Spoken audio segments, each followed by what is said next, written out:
Terry and Allan Nanney. Come on up!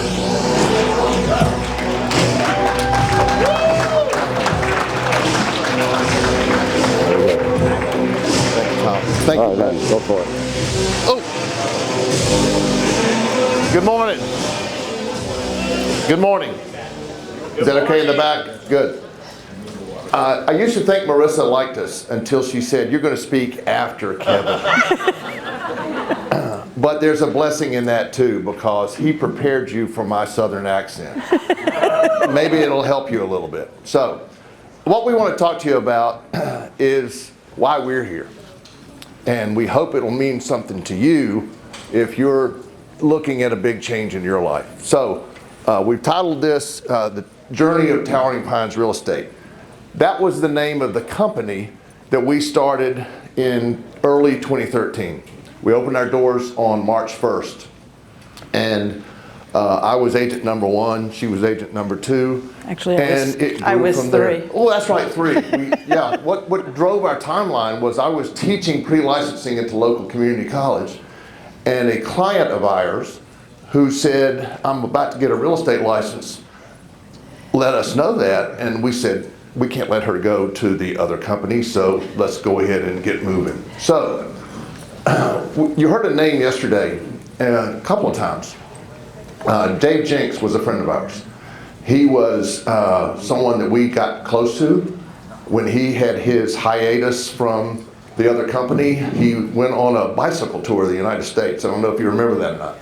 And he would come through our area because he liked to chase that little white ball. And we took him to dinner and he told us this. Oh, sorry, wasn't ready.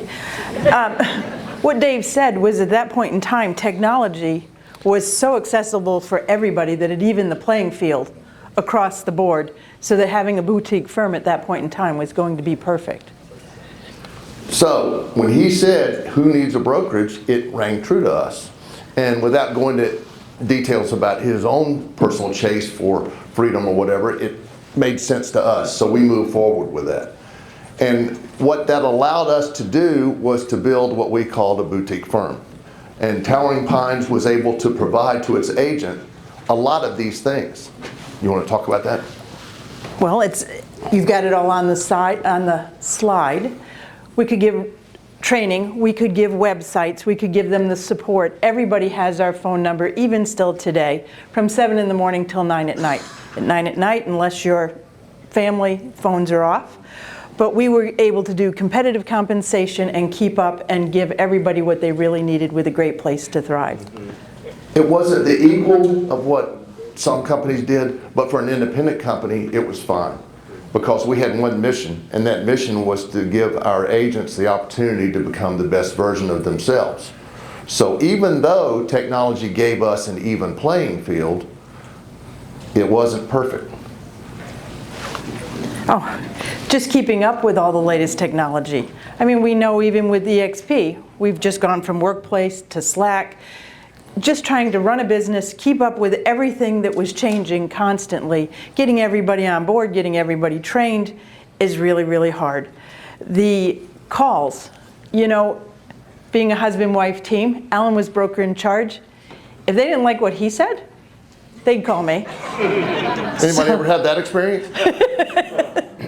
Got a lot of calls. And we did a great job of putting a training calendar in front of people, but we weren't set up then to do virtual training. Certainly not 24/7 with recorded offerings, you know, day and night. So we would work like crazy to put together training programs, and we delivered great content, but usually to less than 20% of our team. So while that was going on, we were getting phone calls. The phone calls started, we opened our doors May 1st. We got our first phone call, "Why don't you buy our franchise?" on May 15th. We started getting phone calls to buy a franchise, to merge with somebody else, to join somebody else. And we weren't interested in that. We'd already been through that route. We already had lived through the drama and the politics, and we didn't want to do that anymore. So, while the playing field levels everybody, it also tilts. Well, I already said, everything was changing so quickly, trying to keep up with the business, keep up with training everybody, retraining everybody. Expenses started to go up. CRMs changed, websites changed, everything changed, and so did the expense of it. So, we paid attention to who was out there. We were following people that were with our previous company. And those people were leaving that company and coming to this one. Rick Jiha, Yeah. Gene Fredericks.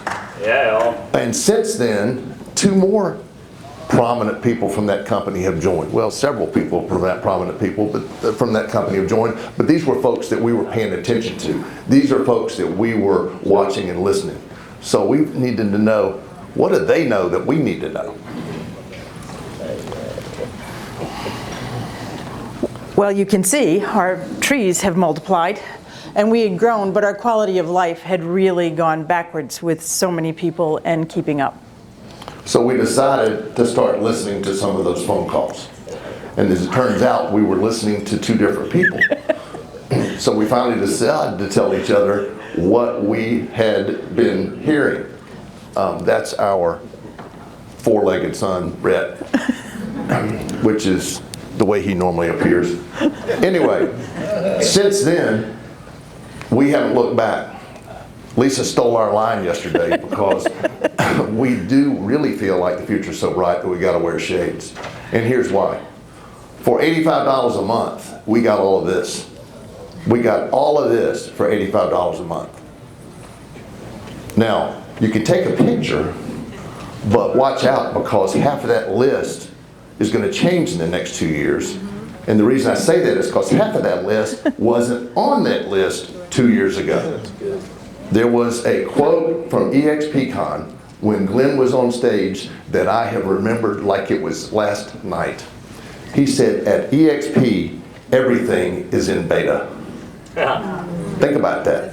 Everything is being changed while we sit here. We don't even know what kind of stuff they're working on, but it has been magnificent. So, all of that's good, but It's just an amazing place, absolutely amazing. And I want to add one more thing to that list. On Monday mornings, topsagentsecret.com. I'm not there every Monday. Sometimes you see my face, sometimes you see I'm working as I'm sitting there. But what a great group of people who share everything that they have. And one of the things, I'm very visual, and sometimes you'll see me on that Zoom pop up from my seat. And Dick Lee said, you got to get in bigger rooms. And holy cow, this is amazing. Here we Thank are. you. Thank you for giving us the opportunity to tell you our story. If we can ever help you down south, please give us a call. Thank you.